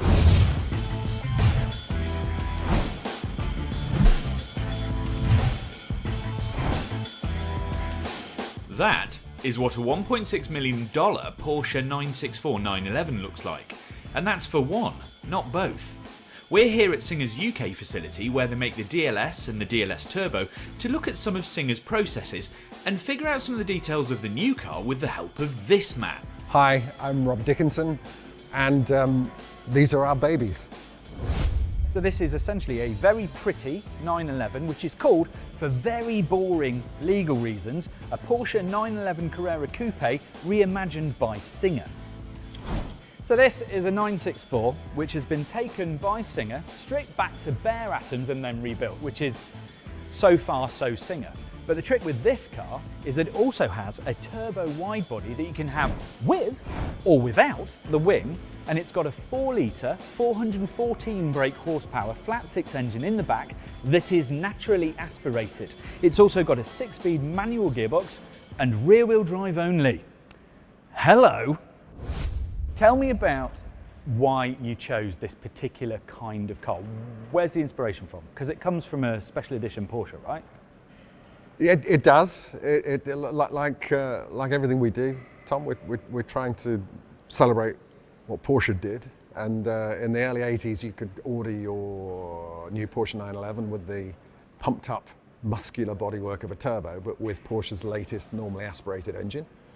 And that was a gift to us because we wanted to develop a new Metzger normally aspirated engine, and it was the obvious vessel to present that idea as a normally aspirated celebration of the G model. So that's where the idea came from. But Porsche called it the Turbo look, the Supersport, the M491 option. Right. It was quite a nerdy little option, but I remember it vividly from the 80s myself, and it was like, God, this is a gift. We've got this fabulous turbo muscular bodywork, but let's reimagine it a little bit, front and rear, and insert our best ever normally aspirated engine in the back. So essentially there was like a GT3 touring analogue, even back in the day? Kind of. Wide muscular thing. You could order the car with or without a wing, so it could be very kind of stealthy, so wingless or with the full turbo wings. And we're offering the same thing with this idea as well. Just something that tips its hat to what Porsche did, but kind of yanked forward a few decades, and with all the benefits of all the stuff that we've learned. So you've got your age-appropriate 964, but you need to make it a bit less 1980s. So obviously, if you're Singer, you get in touch with Red Bull Advanced Technologies to get it straight and extra strong. But what exactly does that mean? Okay, so this has got a bit of involvement from Red Bull Advanced Technologies, but what the hell did they do? They're very clever, those guys. We asked them to help us with our turbo cabriolet. Yeah. And we asked them to stiffen the cabriolet to be as stiff as the coupe, and they went, yeah, we can do that. And they put their big helmets on and their big brains and their computers, and they came out with these fabulously gorgeous carbon fiber stiffening sections that we bond to the chassis underneath the cabriolets. And hallelujah, the car is torsionally as stiff as a coupe. So when we came to do this, our Carrera Coupe homage, it was like, well, any 911 chassis should be as stiff as possible. We obviously went back to Red Bull and asked them, can you help us with this? So they're throwing the book at this with chassis stiffening. And we're also using some extremely groovy new dampers. We're trying to make the structure as rock solid as possible so these fabulous dampers can work as well as possible. But with 11 billion people doing Restomod Porsche 964s, Singer has to stay ahead of the game. And it does that by having this kind of impactful, restrained subtlety. It's about the relationship between the 18-inch retro wheels, the tyre and the wheel arch, the movement across, the big turbo pumped up haunches, the way the wing mirrors look subtly different. All of this stuff with the front bumper, seeing a little bit of the tyre, the different headlights. This thing's got something, but it's hard to define. It's also got pop-up driving lights, which are pure genius. But what else has Singer done to make this car attractive to people who don't necessarily look at Porsche 964s? Even if I don't know it's a Singer, how do you do that? What is it that makes a Singer look when it's a Porsche 911? How do I know? For me, stylistically and design-wise, it's all about how the car sits on the road. It's a relationship of the tyres to the wheels, and the tyres and wheels to the bodywork. And I call that, like everybody else, stance. The car has a handsome, righteous stance and looks like it was born on the wheels that you've given it. You are a long way towards success. We start with the right wheel, and then we find the perfect tire to fit on the right width of that wheel, and that gives us just a little bit of tension on the sidewall, and then we start positioning that next to this quite big volume here, and we have to have selected the right tire with the right amount of sidewall and the right amount of tension on it to support this. I mean, it sounds like a science. It's not. It's just me knowing when I feel something is right. We want to see enough tire at the front. We're not too obsessed with ultimate aerodynamics, so we can take a few artistic liberties with exposing a little bit of tire tread at the front, which gives the car this incredible planted stance. And I think the car feels confident. It doesn't feel like it's trying too hard, but it feels like it's capable of doing anything you need it to do. And I think this is perhaps one of the things that makes perhaps our cars special. So yes, the cost price includes the front bumper and rear wing to go from touring to track spec, plus a spare set of wheels and tyres all wrapped up in these colour-coded boxes. Though you have to spec that half cage as a permanent feature from the beginning. And once you've decided on the physical attributes, you can essentially go mental. In its restoration workout, Singer offers any colour, including tinted exposed carbon, any interior, any combination. These cars are DLS and DLS turbos made here in the UK base, but the 100 Carrera coupes will be engineered here and then assembled in the US facility.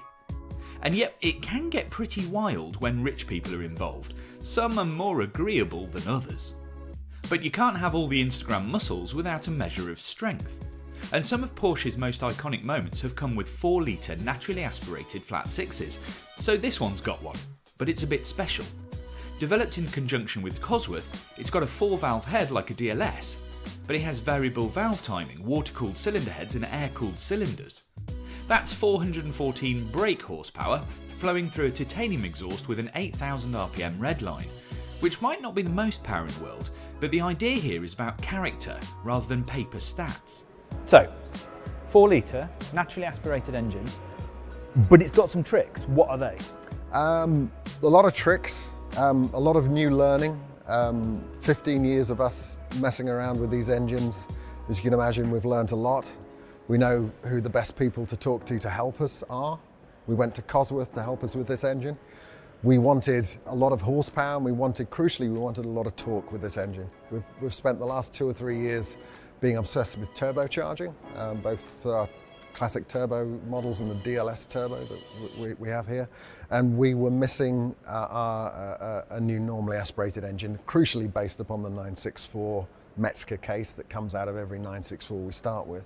So that is the basis of this engine, but we wanted more power, and crucially we wanted more drivability in the mid-range. We wanted a lot of punchy torque, which makes the car feel very fast on the road. Exactly. More of that. And how do we get that? And so getting power from a 3.6 litre generation late 90s 911 engine means spinning the engine to high revs. That's good for getting power. It's also good for creating a lot of heat. What we wanted to do was manage the heat as well as possible so we could get the power, but also the torque. How did we get the torque? Through variable valve timing. First time this ever happened on a air-cooled Porsche 911 engine. How are we cooling the engine? We're helping the engine being cooled by water-cooled 4-valve heads. We learned a lot about 4-valve heads from our DLS program. Yeah. And kind of an interesting thing when it comes to thermal containment. Do I sound like an engineer? That's a big word. Controlling the heat in these engines is a big deal. So we wanted to take the engine fan off the engine and control it with an electric motor and reposition it, which allows us to put the fan on top of the cylinders where they can be cooled rather more effectively than at the front. But that seems eminently sensible, so why hasn't that happened before? It's a good question, and I can't answer that question, and I can't believe we were the first people to think about it. Of course, a horizontal fan has been used by Porsche many times before on their racing engines. We've actually used it on the top. On the top, on our DLS turbo engine. Due to the necessity for our plenums, we had limited room to play, but we could bring the fan on top of the engine, this is about 35 degrees, and cool what is the 6 cylinders doing this far more democratically than we did at the front. Just cool in the front too, and then everything gets the pass through it. Exactly. So what does this feel like? Do you think this feels like an old naturally aspirated engine, or do you think it feels like something more modern? I think it's a good balance of the two. We're both familiar with modern GT3s, which have this very, very punchy mid-range. This is going to have more mid-range torque of any normally aspirated air-cooled engine we've ever done.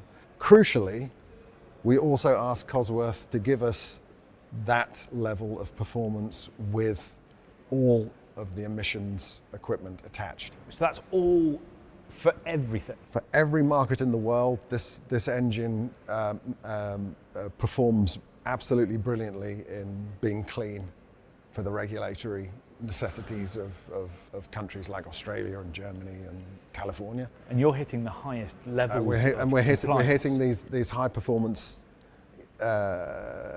targets with all of this stuff attached.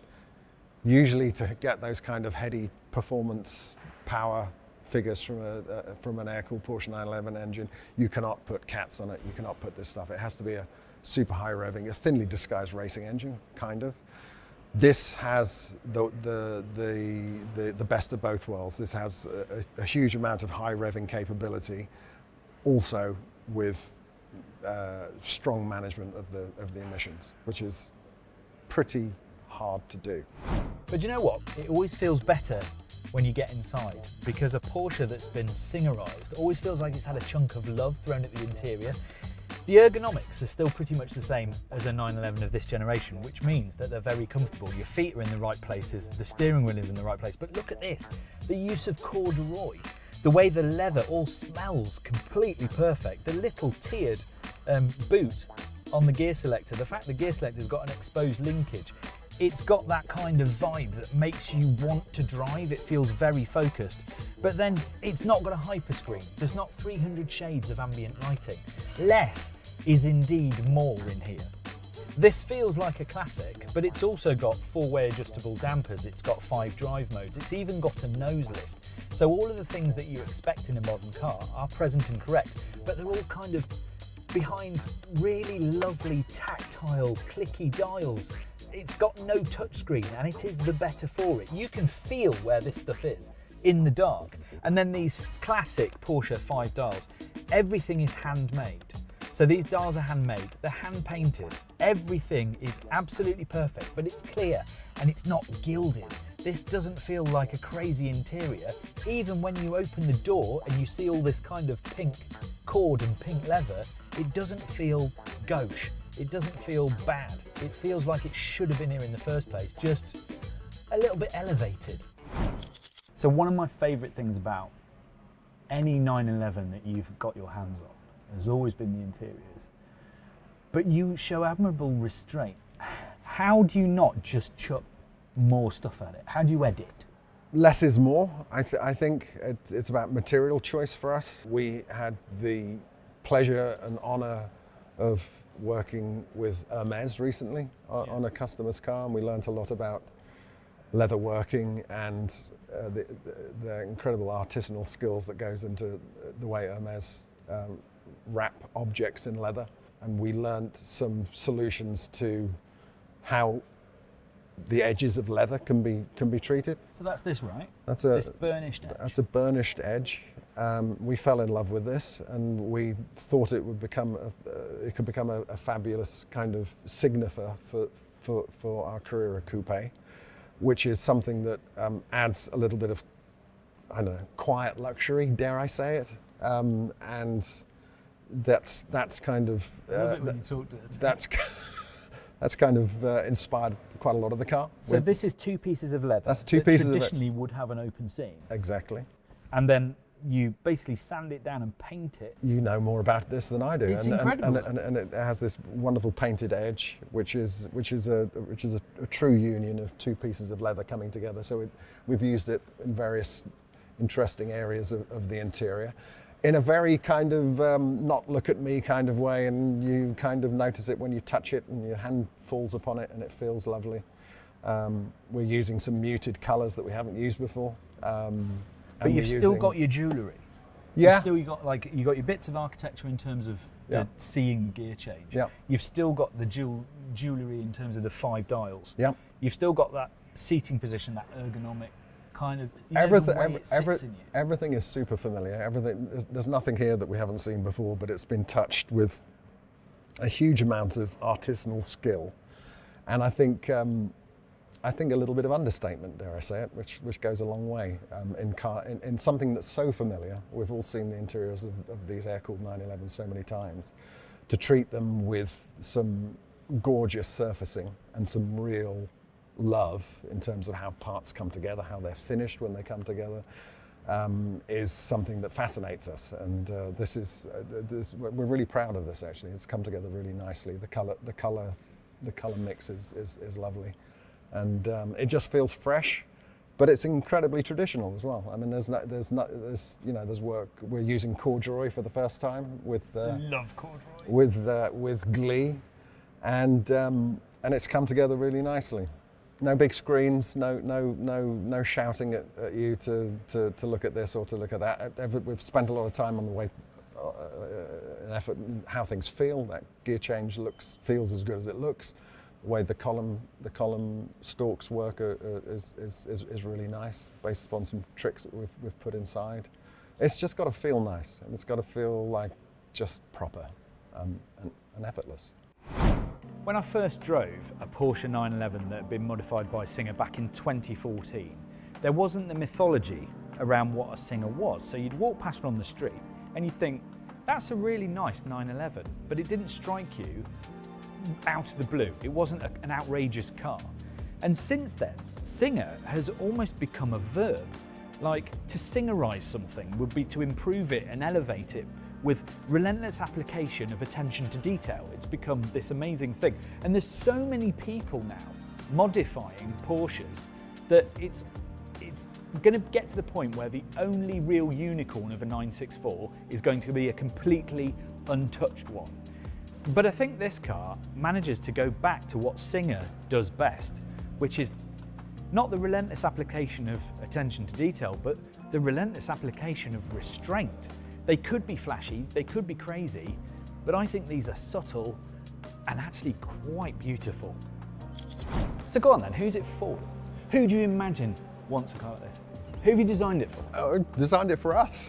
It's Singer exists to satisfy the deep desires of me and Maz, my business partner, and what we want on our driveway.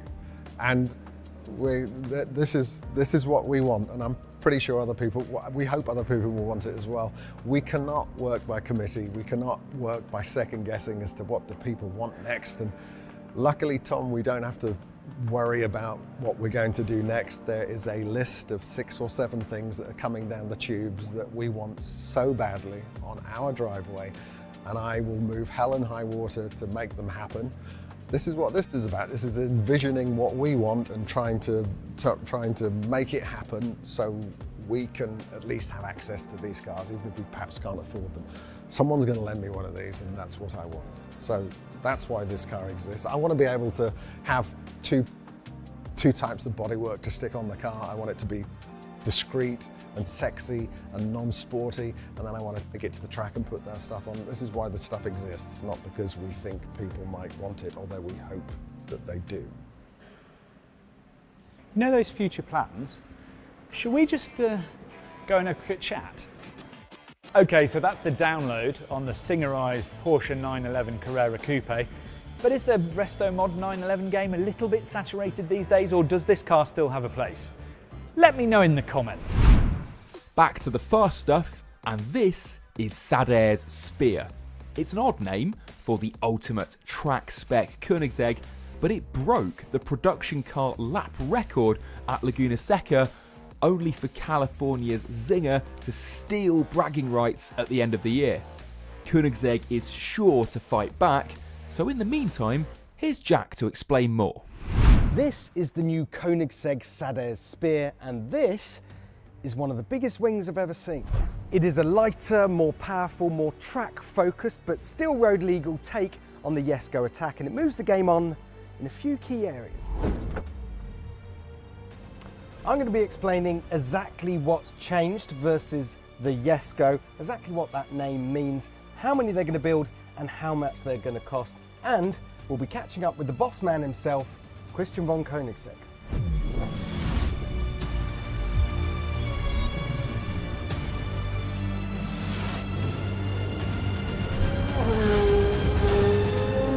In fact, let's have a word with Christian first.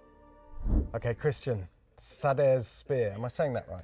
I think so. It's a bit of a strange name, Sadair's Spear. So I think the father of the horse is named after was probably called Sadair, is my guess. Ah, okay. So it's Sadair's Spear, kind of son, I guess. Yes. Guessing.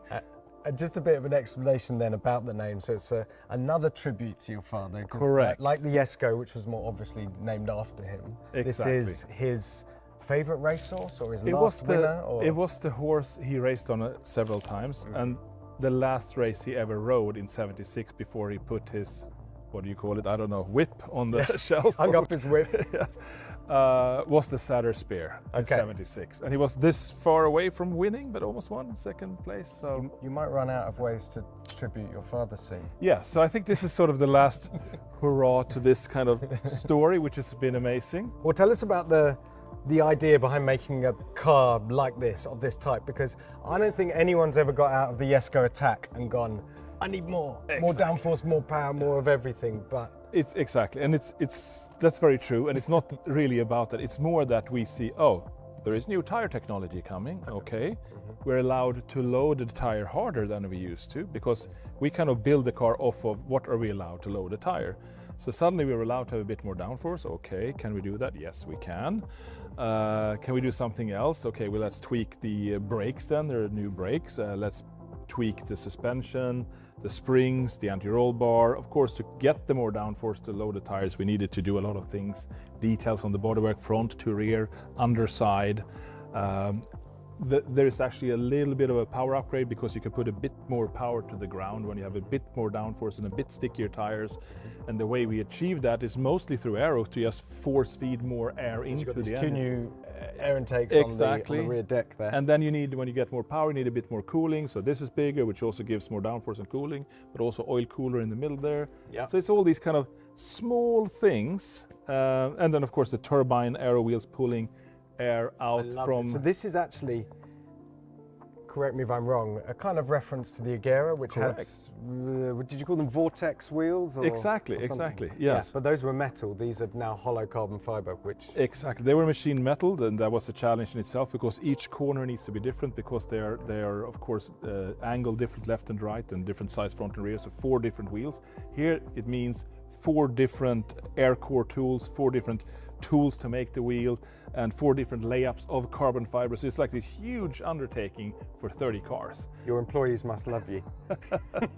But it gives that little extra. Yeah, and this idea that they suck air from under the car, right? So Yes. that has all sorts of It gives crazy downforce, but it also cools the brakes. Yeah. And the cool thing, you can see if you drive on a dusty track like on Gotland where you have all this chalk in there, you've been there, you see these 45-degree strakes going into the rim of the wheel. Yes, you can see the witness marks of the air's being sucked out, so it's pretty cool.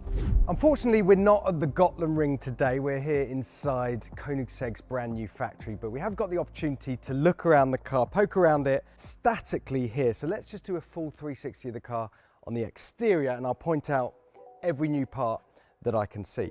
Starting at the front, well, first of all, appreciation for brown paint. It's a bold colour, but I think it's paid off handsomely in this case. So first of all, this bonnet vent, right, so this extracts the air from the front of the car.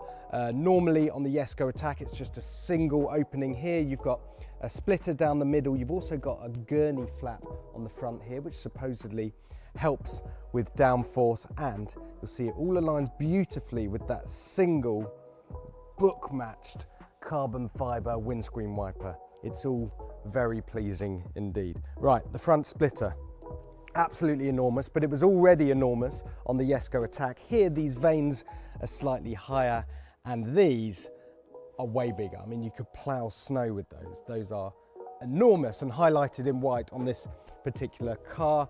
These vents, these louvres on top of the wheel arches, these are redesigned for maximum extraction out of that front wheel arch. Really important so you don't get lift at the front of the car. The tyres, a crucial part of this car because tyre technology is moving on at such a pace. Michelin Cup 2Rs, essentially more track focused tyres as close as you can get to slicks on the road, and they're wider. 275 at the front, 335 at the back. The brakes are upgraded to carbon ceramics, of course, but you've got new pad materials there. The suspension, slightly retuned, lighter springs, slightly firmer settings to suit this car's more track focused nature. Right, come down the car a little bit. This is a nice little touch. Sadair's Spear. This is the first time they've ever painted the name of a car on the side of a Koenigsegg. It's normally a badge, but here, this car is all about lightweight. I mean, overall, it's about 35 kilograms lighter than the Jesko Attack. So I'm not sure how much that's adding, but it's a nice little touch and a nice little story nonetheless. The roof. So it's a Koenigsegg trademark that you can remove the roof, you can store it under the front bonnet. Here, it's actually bolted in rather than clipped in. I can only assume that's because of the extra forces that are going around, and you don't really want this flying off when you're on a hot lap. Come back down the side of the car. Oh, so here we go.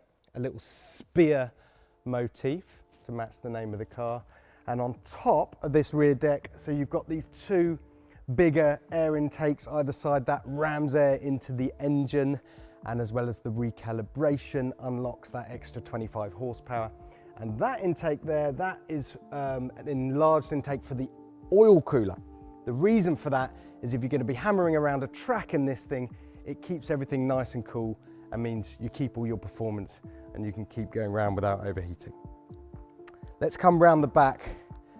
There's something here that I was going to talk about. I can't remember. Oh yes, this enormous rear wing. So top mounted, they call it a twin blade active rear wing. It's a monster. Increases downforce, obviously.